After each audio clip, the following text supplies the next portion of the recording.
Encore un morceau dire. Check ça.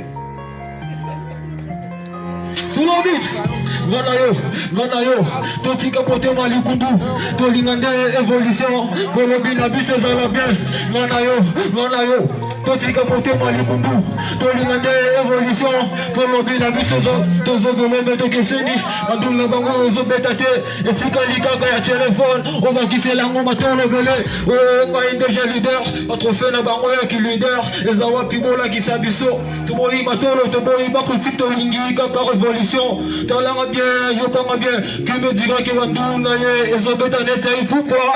Nous sommes autres rabats, Kouya en arabe, Nanda Rolobé, la maquille, à son moment, parler la musique, oh, Yabounia, Potimela ye, et Zanango paniqué, et Zanango critiqué, mais n'a pas eu goûté la mise au pot, et Zanango Makamo solo, Vilobé les anatinate, ya solo ndeko wazoreve, salila mayele, tika ki distrait, pour y bango agenda lukona basit, ya kopesa poso, de kuviva beats, na mwana Kongo mboka wakoko, osoli blag na kodengelo bakoko, pay en plus no vanda na bakoko, Michel mwana mboka, oya ngozonga mboka, na bengelo aforo kozoka, en tout cas je n'ai tout kaba nego, ouais.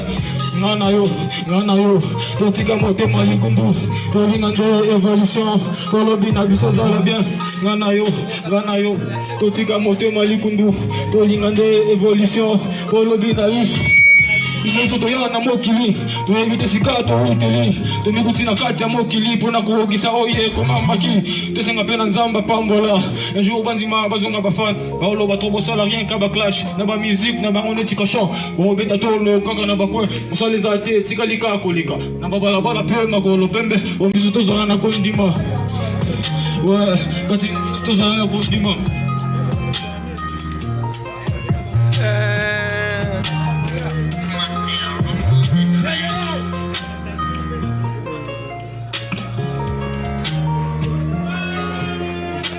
Quand il a vu tout ça dans la condiment, check ça. Quand il a vu ça dans la condiment.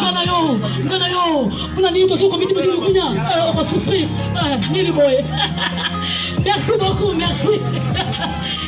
C'est encore qui? Jomis Mboka. Jomis Mboka. On se calme, George. S'il vous plaît, applaudissez d'abord très